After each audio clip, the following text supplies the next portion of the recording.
everybody, I'm Brittany Lewis, a breaking news reporter here at Forbes.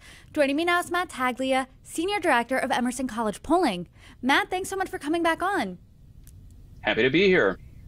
Emerson College has some polling out of the 7 swing states today. And as you and I have talked about really for months now, the election is coming down to these critical battleground states. So let's get into the numbers. Let's dive in. Let's talk about them. Here they are according to the poll.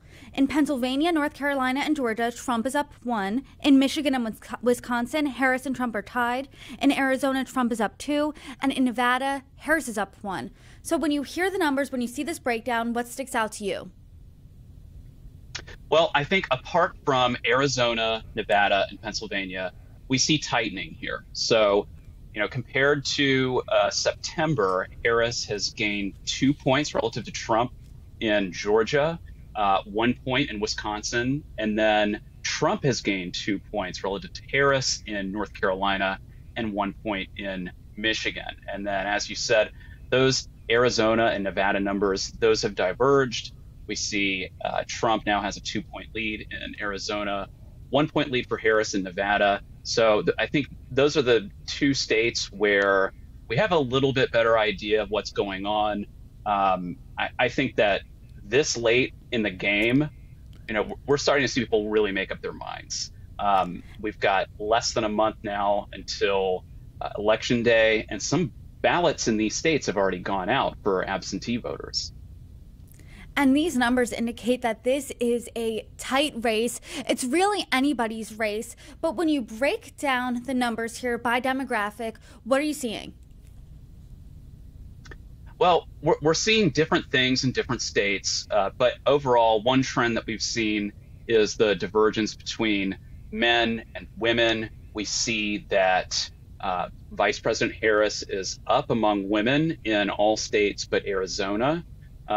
But former President Trump, he is up by, in most cases, slightly higher digits among men in all of these states.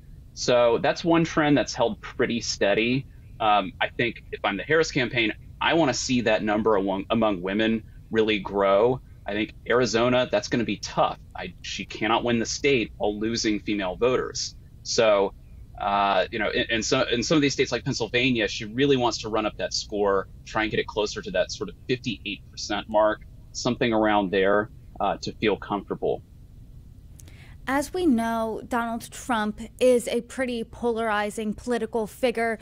When Kamala Harris stepped into the race over the summer, the biggest complaint I was hearing from voters is we don't know much about her, despite her being the vice president for a few years. Now she's really had the chance to reintroduce herself on the national stage. Donald Trump is in full swing campaigning, and you guys actually found the favorabilities of both candidates. So what did you find? We did, and we found that in most cases, Harris posts better favorability than Trump. That's not, uniform across the board, but in most cases, Harris is now well known. She is generally well liked by a majority in some cases. But that's not to say that there aren't those who are displeased with her or have unfavorable ratings of her. We also tested former President Barack Obama to see how his number compares to both Harris and Trump. And we found that his favorability is much higher than both of the candidates, hovering in the 55 to 57% mark in most of these states. So it's interesting to see. And, if the former president decided to get on the campaign trail more actively in some of these states, that could be a real boost for Harris. I want to talk about the top issues facing voters because, as you and I have talked about now for months, we know what these issues are. They are the economy, they are inflation, immigration, threats to democracy, abortion. When you look at the top issues facing voters in the 7 swing states, what are you seeing? And are you seeing much movement in the order that people are putting them in? We're not seeing a lot of movement, a little bit, but not a lot. So as you said, the economy remains the top issue across all of these states apart from Arizona. And I do think it is important that we underscore the importance of that. In Arizona, immigration is the top issue.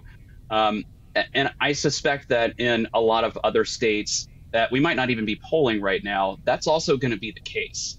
You know, that that is just going to be a very difficult thing for Harris to get around. And it's also, in most cases, the second highest polled issue in these swing states. Threats to democracy is also a top issue. We see her winning pretty handsomely among voters who say that is their top issue. And same goes for housing affordability, which varies by state. Some of the Midwestern states, it's less of a concern. But in places like Nevada, in North Carolina, Georgia, these sort of growing Sunbelt states, that's a much bigger issue. And I think that she does owe a little bit of her performance in some of these states to that, and to speaking to some of these, you know, not necessarily just inflation, but some of the broader economic terms and issues that are affecting some of these voters, aside from just the run-of-the-mill inflation talk. And who do voters think would have a better handle of the economy? Would it be Trump or Harris? Yeah, and in most cases here, we see that Trump wins among the folks who say that the economy is their top issue. It isn't as bad for Harris as it has been previously, and it isn't as bad as it has been for Biden when he was on the top of the ticket. But we still see that it is a roughly 2-to-1 ratio of folks who say that the economy is their top issue, they're voting for Trump. Again, if we widen that scope a bit and we include things like housing affordability, then that changes the narrative a little, and we can see where Harris does have a positive economic message that is breaking through. But, you know, she has to get over that hump. And, you know, there's not a lot of time left to tailor that economic messaging, absent some sort of major event, some sort of huge jobs report, or otherwise, you know, a deflationary period. I don't know how much more she can do there. Now, I know we're talking about the top of the ticket, but let's move on to statewide races. Let's go down the ballot a little bit. Is there a lot of ticket splitting? What does that look like across these states? Yeah, we do see some ticket splitting. We see that really across the board, frankly. I think the biggest is in North Carolina, the gubernatorial contest. We see that Stein is up by double digits over Robinson. I think that we know why that might be the case, but we definitely see a few Republicans who say that they're going to support Stein. We definitely see significant numbers of independents who say they're going to vote for Stein. And in these other states, for the Senate contest, we see similar figures, not among Republicans, but we see these candidates running up the score a little bit among independents. So a lot of them are still undecided relative to where we are in the election period, somewhere around 10% on average, let's say. But you know, these independent voters, these are the folks who Harris would really like to court, I'm sure. And they are overall breaking for the Senate candidate, if the Democratic Senate candidate, rather. And if that holds on Election Day, they may be able to boost Harris's numbers in some of these states. But so that ticket splitting, that might shrink. That might shrink come Election Day if these Senate candidates can help boost Harris in some of these states where there are contests. If we all remember back in 2022, there was rumors of a red wave that failed to materialize. It was more of a red trickle.